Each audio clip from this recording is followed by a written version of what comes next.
Hello everyone, my name is Griffin and we are back with another reaction video. This time we are reacting to a video called Social Media is Effing Up. I can't swear within a certain amount of time of the video. But yeah, social media has been screwing up for many years now. It has screwed up our society. It has screwed up a lot of people's morals and consciousnesses. It's just screwed up a lot of things for how social media has gone, especially for the parts that have gone woke and just I don't know. It's so screwed up. I mean, there are some good parts of social media, but a lot of it is very screwed up. But let's see what this video has to say. I bet you don't even realize the impact that social media has on your perception of the world and how you see it on a daily basis. From what we eat, how we see our bodies, our sex lives, unreal expectations, and even the chances of being bitten by a shark in the sea next time you visit Australia. According to social media, Hasbulla and I are secretly best friends. I'm going to explain the 6 biggest issues that I see when it comes to social media and some of the things that we can do proactively to stop them ruining our lives. Number 1. Orthorexia. Although this has been going on for many years, 2023 saw Liver King explode to socials. He was claiming natty status and his principles were... What is orthorexia? I have no idea what that is. Let me look up the definition. Orthorexia. Orthorexia is a term that describes an obsession with eating healthy food. It comes from the Greek words ortho, meaning correct, and orexis, meaning appetite. A person with orthorexia, I don't even know if I'm pronouncing it correctly, is fixated with the quality rather than the quantity of their food to an excessive degree. Ah, I see. Yeah. For the 9 ancestral tenets, which I'm sure had good meaning, but it turned out the Liver King, Brian Johnson, was a lying piece of shit. Behind his multi-million-dollar empire...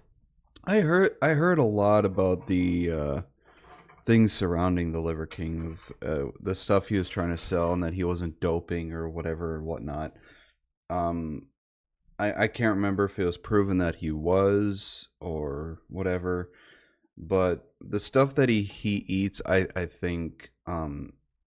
the thing a lot of people have to really remember is when it comes to eating healthy, what one person says you should eat won't work for every single other person out there. It'll work for some people, more than likely, but it's not going to work for everybody because not everybody's body functions the same.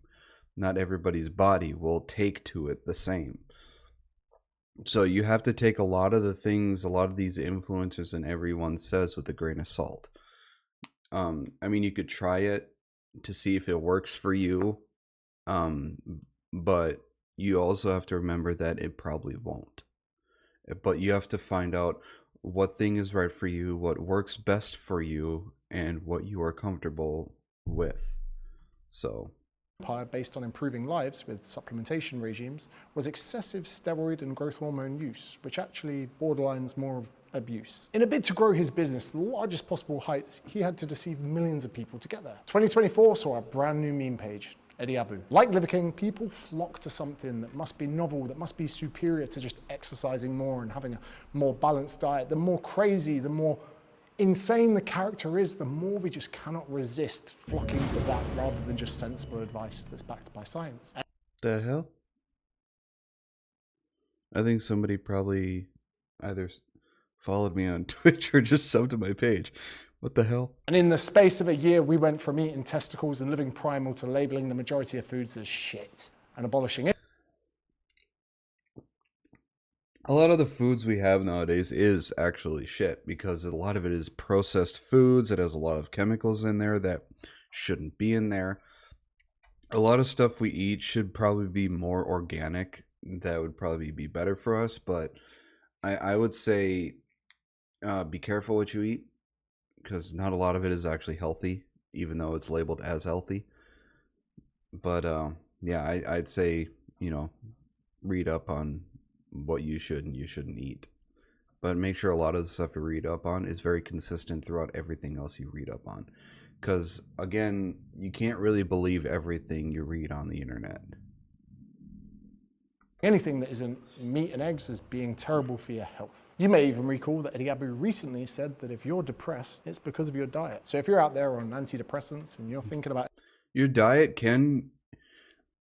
It's not solely dependent on your diet, but what you eat and how you live your life can affect whether it can affect your mood and your sleep schedule, and it can affect a lot of things. So depression can partly be attributed to your diet. ending it all, just eat meat and eggs, according to Eddie. Depression is all diet-based. Not only that, you'll also recall that last week Eddie made a point that you shouldn't be tired in your 20s. So for any of you NHS workers that are doing night shifts and doing 18-hour days, just eat better, you idiots. Thanks, Eddie. Carnivores have actually been doing this for years, but Eddie's found a knack of doing it in a more viral way. Eddie comes from a background of extreme drug abuse as a very high-end bodybuilder, and I'll tip my hat to Eddie. And even though he was taking grams of gear a week and probably shortened his life by decades, he was good at that. But someone that bodybuilds to that level and gets in them skimpy underwear to tense on stage to impress another bunch of blokes, they crave some sort of attention. So you must ask yourself, are these values that Eddie purports true to his beliefs, or like Liver King, is this a ploy to grow his financial position to the best position possible? Because it's estimated that Eddie's making over £50,000 a month educating people in subjects that are not backed by science. He even insists that the insulin hypothesis, which has been debunked a lot, numerous times, with a plethora of studies, that insulin is the driver of weight gain, and that if you want to lose weight, you need to control your insulin, not your calories. He debunks. Yeah. If you want to lose weight or gain weight, it's all based on calories in, calories out. If you eat more than the energy you put out on a daily basis, you will eventually start gaining weight over time. If you eat the same amount as the energy that you put out a day, you will basically just stay the same weight that you are. Now, if you eat less than the energy you put out every day, eventually you'll start losing weight. That's how it works. Well, you could believe that or not, but that is how it works. Now, it's not the easiest. It's not the easiest or the most financially easiest thing to do, especially nowadays with how expensive everything is. But you can take steps to do that. Just every day go out for a walk or a light jog, do some exercises in your own home if you can't afford to go to the gym. Or if you can't afford to go to the gym, maybe go to the gym 1 to 2 hours a day, maybe 3 to 5 days a week. You don't need to go to the gym every single day, because you do need to allow your body to rest, maybe 1 to 2 days a week. And it has also been proven that it is also a good idea to have a cheat day. Now, don't, go hog wild on your cheat day, but, eat what you normally don't get to eat from your diet on your cheat day. And, you'll eventually start losing weight as long as you make sure you don't eat more than the energy you put out. Energy balance, he actually disputes that calories are not even a thing. Eddie goes head to head with thermodynamics, and there are millions of people that back him because they're idiots. Now, I get that Eddie's message is backed by well-meaning, but so is Liver King's. And I'm sure that thousands of lives, maybe even millions of lives, are better off with his content. They're probably eating better. They're probably having less ultra-processed foods, which has always been the main principle of what I preach: to improve your diet, exercise more, and lose fat. My biggest gripe with Eddie is this. He seems to say that diet is everything. But I'd say there are 3 tiers that we need to prioritize when it comes to improving our health: cardiovascular fitness, the amount of fat we have, the quality of our diet. Whereas Eddie just focuses on one. Sometimes when working with obese populations, getting them to change their diet is actually the hardest part. So getting them to reduce the amount of calories coming. Yeah, and nowadays, it's really hard, especially the fat community, who are into this whole fat phobic fat movement or body positivity bullshit. They believe that being fat is healthy, being fat is okay. Being fat, if you're fat, you can be happy. Which, don't get me wrong, if you're fat and happy and you're happy with the way you are, be you. but don't preach to other people, especially kids, because the majority of people on TikTok and this social media stuff are children who are still developing. Don't preach to these people that being fat is okay, being fat is healthy, when it is not. It is not healthy. It is the main driver to a lot of diseases and things that go wrong with people on a daily basis. You cannot preach to people telling them that if you're fat, you're fine, you're good, you're healthy, because you're just not. You need to be fit and healthy. You don't need to be skinny, because being a certain skinny can also be very unhealthy. And you don't need to be fat. Just be fit and healthy. You don't need to be fat. You don't need to be skinny. You don't need to be muscular. Just be fit and healthy. And drink water. I know I'm preaching to the choir when I say that because I got pop right here, but drink fucking water. For God's sakes. Coming in, which can be done with a poor diet, will cause them to lose fat, which actually benefits their health. Also, we can improve their cardiovascular fitness. So there are 2 out of 3 means that we can improve someone's objective health markers without improving their diet. That's not to say I don't want to improve their diet, but we need to be nuanced and see what we can do with that client. Because everyone can eat healthy for 2 weeks and they go back to their old habits. Am I right? Now, I know a lot of you are going to be in Eddie's defense, probably in the comments going, yeah, we know that Eddie can't really read or assess research papers or understand literature. I don't even know who he is. He's trying to save lives. He's doing this with people's best interests at heart, and I completely agree. But if we are to stray away from objective truths in a bid to save lives, where does this end? Because if you support that notion, then that's just a bit like agreeing with what the government. This is a little personal gripe with me, but doing it in excess, switching between cameras in these sort of videos does get a little annoying. I mean, it's his way of doing videos. That's fine. It's just a little personal gripe with me. I've seen plenty of people do it. They go back and forth between 2 different cameras. Excessive amounts of times in their own video. It's like, calm down there. I know you got 2 cameras, but you don't need to do it so very fucking often. Did in the pandemic when they claimed vaccines were a lot more safe than they actually were because it was in a bid to save lives. If you can be dishonest, as long as people's best interests are at heart, where does that stop? You then open a door to a place that we don't want to go. So many. The road to hell is paved with good intentions. Sorry to say, but it is a true statement. You are up in arms that the government lied to us in one hand whilst trying to protect us with the other. Yet when their favorite influencer goes into supermarkets and just makes stuff up, that's completely fine. Eddie's content actually used to be super reasonable. He's now a product of the people egging him on, pardon the pun. Here's a video of Eddie back in the day where he's a lot more sensible. Now when you got something like lentils, it's like getting protein out of bread. It's just pointless.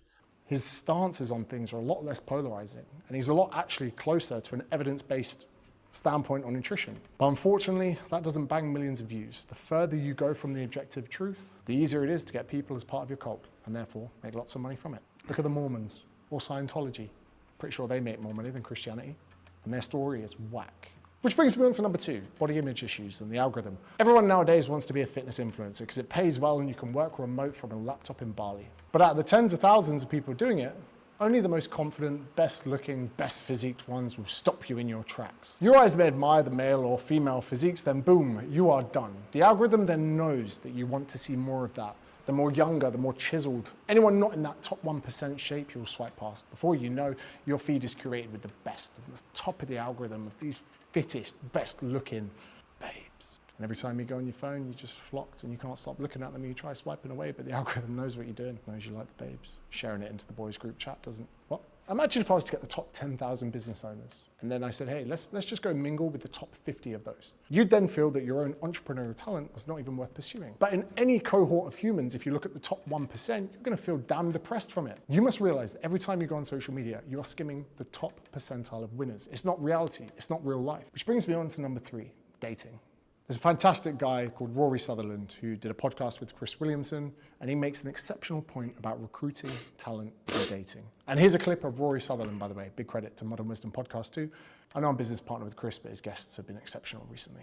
I don't think a still photograph and a few words of text in any way a proxy for who you might forge a long-term relationship with. Rory makes a fantastic point that when you're recruiting an HR department, often won't see anyone who on their CV doesn't have a 2-1 and above, which is a grade at university.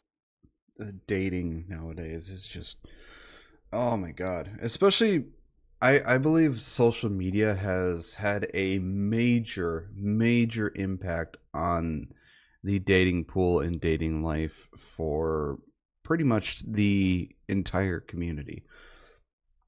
It used to be where you had to actually go out to places to meet people, talk to them, get to know them, actually build up the confidence to approach somebody, to start conversations, to get to know someone that you found cute or handsome. In the beginning of the online dating, I think it was all right, because people didn't really know what they were doing. They didn't know how to, use it to its full capabilities. It wasn't really influenced by much things.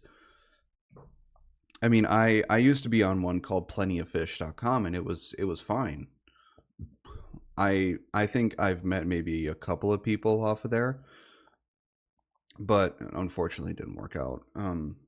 But nowadays it's Tinder, Grinder, Bumble, Plenty of Fish, and God knows however many other dating app, Match, Christian Mingle, Farmers Only, and whatever other ones are out there.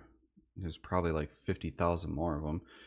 But I've been to a couple of, I've been on Tinder, I've been on Plenty of Fish, I've been on Bumble, and the thing is a lot of the, I don't know if it's a large majority or if it's a minority, but the women always expect the man to be the first one to send the message when it should go either way.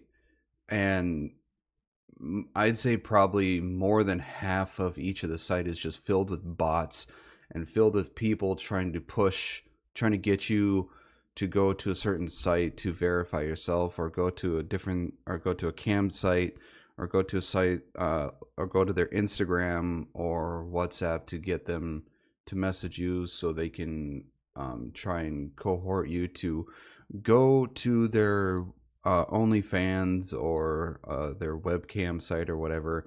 I see it just filled with a bunch of bots. There's a very small amount of people on there trying to legitimately find a connection with somebody, which I think is really sad. People are more concerned with finding a friend or getting you to go to their cam site or whatever sort of softcore porn site that they're trying to do. It's just, people seem to have forgotten what a dating site is for. It's not for you to push your other site on there. It's not for you to find a friend. It's for dating. That's why they're called dating sites. Tinder is a whole other story, though. That one's just for, sluts and man whores trying to find a hookup. At this point, that's what it's turned into. But they're called dating sites for a reason. They're for people who are trying to find somebody to date or to find somebody to marry at some point. Like I said, it's not for you to go on there to find a friend, to find somebody to advertise your porn site to. Fuck off. And the issue with that is there is a lot of talent out there that just didn't want to go to university, or that didn't get a 2-1, myself included. I flunked out in my first year because I just hated it. Doesn't mean I'm not intelligent or I'm not capable. My multiple businesses should be credit to that. Just because I don't want to sit in a room for an hour and a half and recite boring topics of medicine through time and scribble it on bits of paper doesn't mean I'm stupid. So it's kind of ridiculous that people hiring graduates for their first job would overlook the majority of people. Not to mention, the amount of men going to university is massively dropping. If you only set a 2-1 as a prerequisite for hiring, you're going to leave a lot of talent on the table. And if all recruiters are all looking for the same 2-1 and above, loads of talent doesn't get a look in, the rest of the talent is all being fought over. And we see the same issues with dating. And this again is Rory's point. The same way that just setting a prerequisite for a 2-1 to hire someone for a job makes the same mistake as in dating apps, just using a picture and a bit of text to try and pick someone that's ideal for dating. Rory makes a fantastic point that Cameron Diaz and Jennifer Aniston wouldn't be supermodels. They just don't have the look. But because it's the way they move, it's the way they interact, it's the way they sound, it's seeing them on video that makes you realize their beauty. The same goes for different characters, different men, different women all over the world. People that look good in photos and people that look good in video are very different. And from my experience with dating, those that look best on the pictures look like a sack of potatoes in real life, and some that look like a sack of potatoes in the pictures turned out to be beautiful in real life. And if we rely on just social media apps, we are like recruiters, we leave a lot of talent on the table. That's why the dating pool is so messed up. Rather than just meeting someone on a night out, having a few drinks and going, yeah, you're fit, we're suddenly screening people with a means that may not flatter them in the best light. Not to mention at the moment, in somewhere like the UK, it's so expensive to go to university that only people going to university now are people that need to get degrees for jobs. Whereas back in the day, you'd go socialize, move away from home for a few years and get your end away on 3 nights a week. So even people at university aren't socializing in the way they were supposed to because their parents don't want to spend £10,000 a year to send their kid away to uni for them to be getting pissed 3 nights a week. That's what university was back in the day. So not only are we seeing... I went to college. It was a technical college, so it wasn't like the universities or anything. So I don't know what the university life is like. I went to technical college for 2 years. I went for automotive technology to be a mechanic. I was never a heavy duty mechanic. I never got to learn that. Although in the technical college, I did get to learn how to take apart and put back together a transmission, which was actually quite interesting. I thought that was fun. I would have liked to learn that more so I can actually work on a transmission and other, heavy duty things, but But I thought the college life was pretty all right. I got to meet a few new people. There weren't, like I said, it's a technical college, it's not a university or anything, so they didn't have any clubs or activities or anything. They probably did have clubs, I don't know. I just went in, did my classes, and then left. But I thought it was all right. It was pretty good. It was a hell of a lot better than high school. I can guarantee you that. I couldn't stand high school. I was basically the social outcast. I had pretty much no friends. The people who I thought were my friends ended up joining the other people who dogged on me for whatever apparent reason. I apparently looked like an easy target. There was 1 or 2 people who actually did stand up for me, who did become my friends.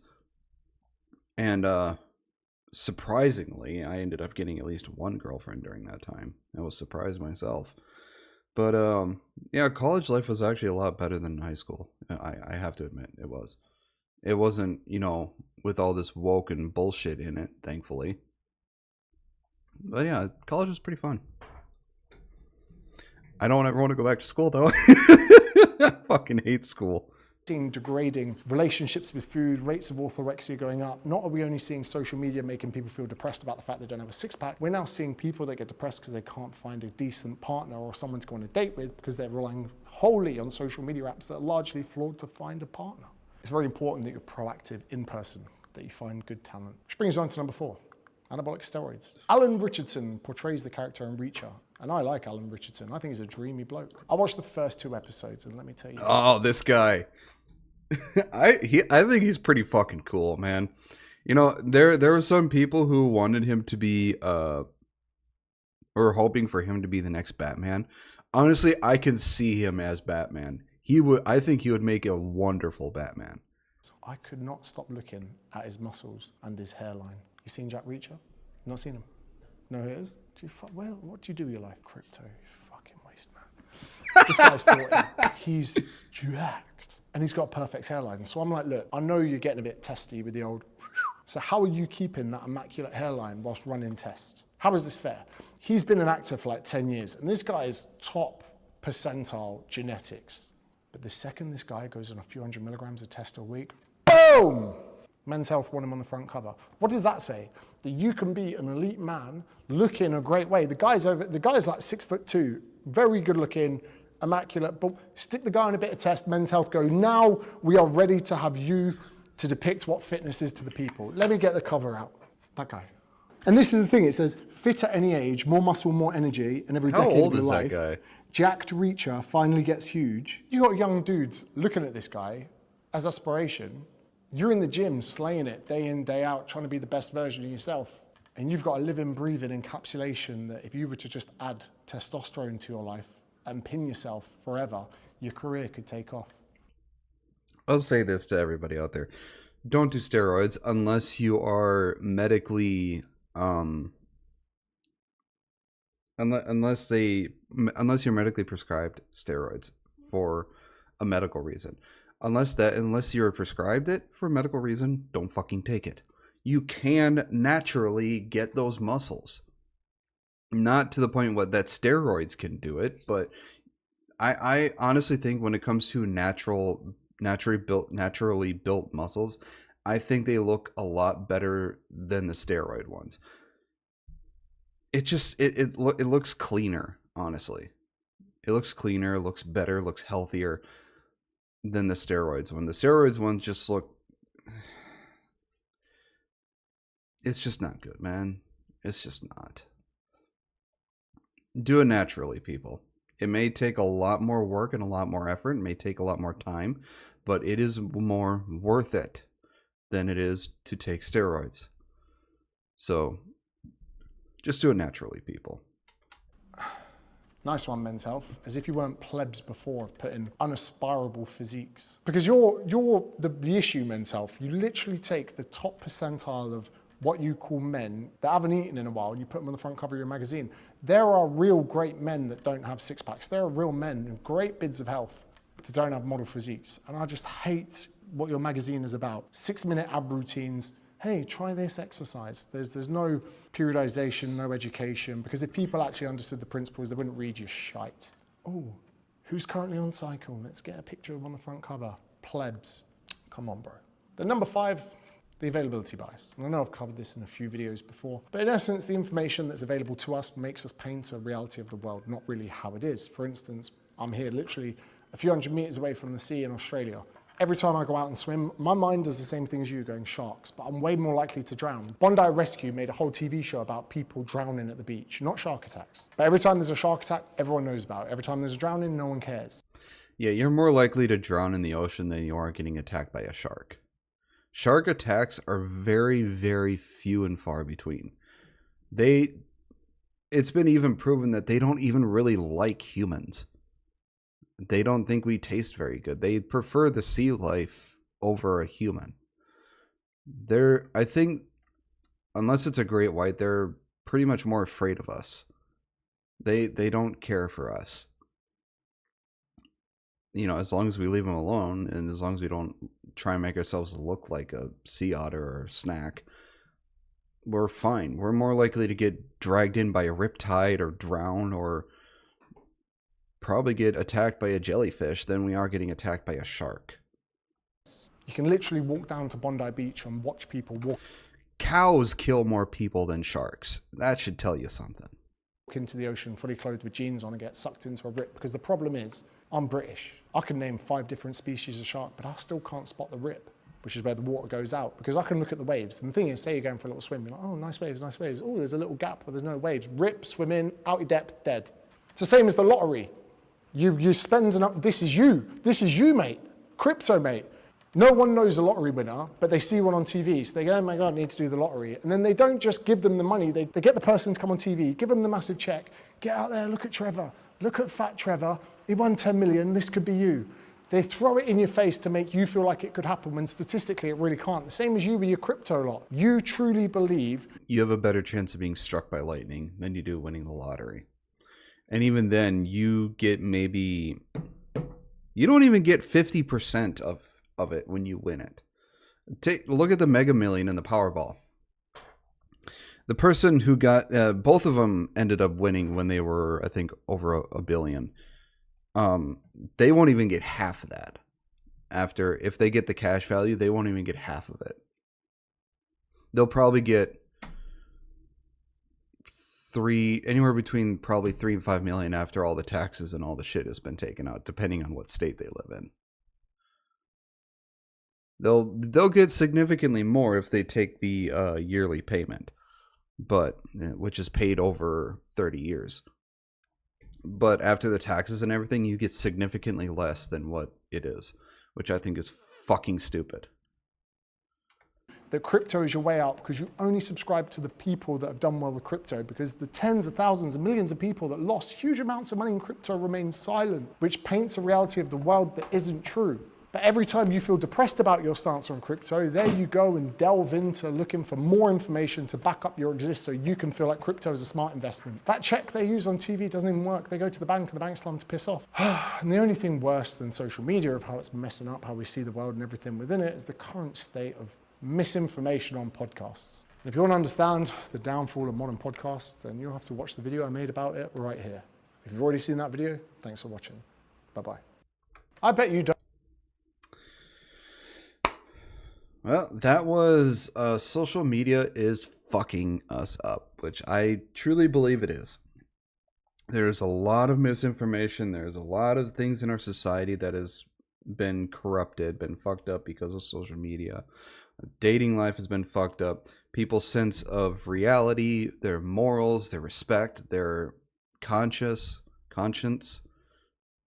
everything has been so twisted and deformed out of reality because people put too much stock and too much belief into what they see on social media, be it TikTok, YouTube, Twitch, Reddit, Facebook, whatever you're watching. They put too much stock into it and they believe it without going to fact check what they're seeing. I mean, look at the flat earthers. That's one instance of how social media is fucked up, almost beyond repair. But yeah, this was a video. I hope y'all enjoyed it. Comment what you think about this down below. I would love to hear all your opinions on this. All of my I'm messing up on my own outro. Hit the thumbs up if you enjoyed the video. Subscribe for more. I post every Monday, Wednesday, and Friday at 12 p.m. Central Standard Time. All the links to my social medias and other platforms that I'm on will be in the description below. I hope you all have a wonderful day, and I will see you all in the next video. Bye-bye.